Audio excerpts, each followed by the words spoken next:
Hi കൂട്ടുകാരെ, അപ്പോൾ നമ്മളിന്ന് പുഡിംഗ് ഉണ്ടാക്കുന്ന വീഡിയോ ആയിട്ടാണ് വന്നിരിക്കുന്നത്. അപ്പോൾ ഇതിൽ നമ്മൾ 2 തരം പുഡിംഗാണ് നമ്മൾ പറഞ്ഞു തരുന്നത് കേട്ടോ.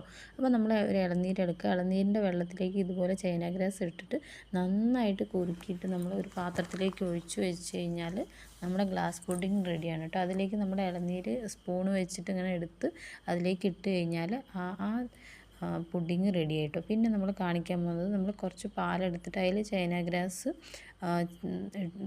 ഗ്രാസ് നമ്മൾ കുറച്ച് അതിലിട്ട് അതുപോലെ കുറുക്കിയെടുക്കണം. അതിലേക്ക് നമ്മൾ തേങ്ങ നമ്മളൊരു ജാറിലേക്ക് ഇട്ട് അതിൽ പഞ്ചസാര ഇട്ടിട്ട് ഈ തേങ്ങ നമ്മുടെ പാലിൽ ഈ സാദാ പാലാണ് കേട്ടോ. സാദാ പാലിലേക്ക് നമ്മൾ അടിച്ചു വെച്ച നമ്മുടെ ഇളനീരും കൂടി ഇട്ട് സെറ്റ് ചെയ്ത് കഴിഞ്ഞാൽ നല്ലൊരു വേറെ നമ്മൾ കടയിൽ നിന്നും അതുപോലെ പുറത്തൊക്കെ വലിയ വലിയ ഹോട്ടലുകളിലൊക്കെ പോയാൽ കിട്ടുന്ന നല്ല സോഫ്റ്റായിട്ടുള്ള ഇളനീർ പുഡിങ്ങും റെഡിയാണ്. അപ്പോൾ നമ്മൾ 2 തരം പുഡിങ്ങാണ് ഇവിടെ കാണിച്ചു തന്നത്. അപ്പോൾ ഇത് നമ്മളൊരു പാത്രത്തിലേക്ക് ഒഴിച്ച് വെച്ച് കട്ട് ചെയ്യണത് എനിക്ക് ഈ വീഡിയോ കിട്ടിയിട്ടില്ല, നമ്മൾ അരിച്ചൊക്കെ എടുക്കുന്നത്.